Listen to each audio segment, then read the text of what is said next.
Okay, so this is just a brief explanation.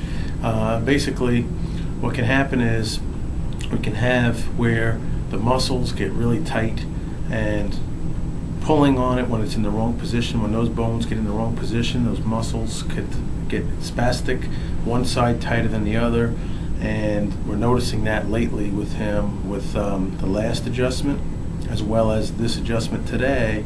The neck is really stiff and tight, and it almost feels like you're adjusting into a wall, like a brick wall. Most adjustments are going to have some give, and you can tell as the doctor how that feels on that.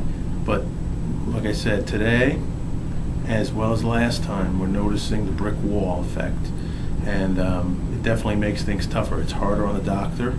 There's got to be more force put in there, and typically it could be harder on the patient as far as how that how that feels to them. So obviously we don't want it to be where it's harder on doctor or patient, but the ultimate outcome is we need to get that to move, and so sometimes it takes a little more effort than others. But so we went in there twice today on his C2, felt a lot better on that second time. He's now going to rest, and then we'll do a reading and a leg check.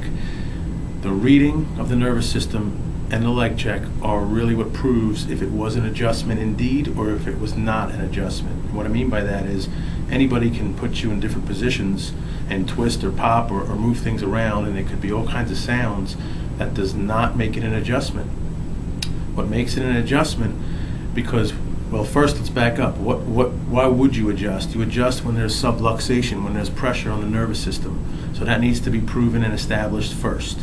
We do that with the readings as well as the leg check and even checking the hips, posture of the pelvis. Well, that comes through the spinocerebellar tract, which is in the brainstem, to control the posture of the pelvis. So that's, even though we're checking hips and we're checking feet, we're really looking at up at brainstem. Everything we're doing is geared towards brainstem and upper cervical spine.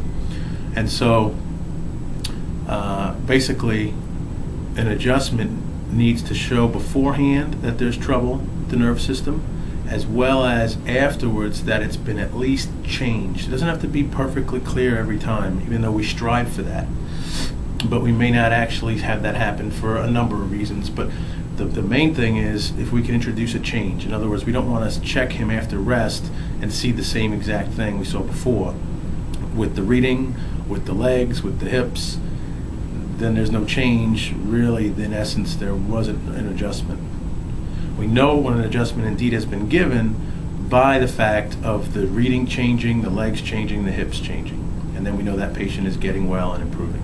So we'll have to see how he does on the post checks, which will be later on today. All right, just wanted to give you a brief explanation. All right, thanks.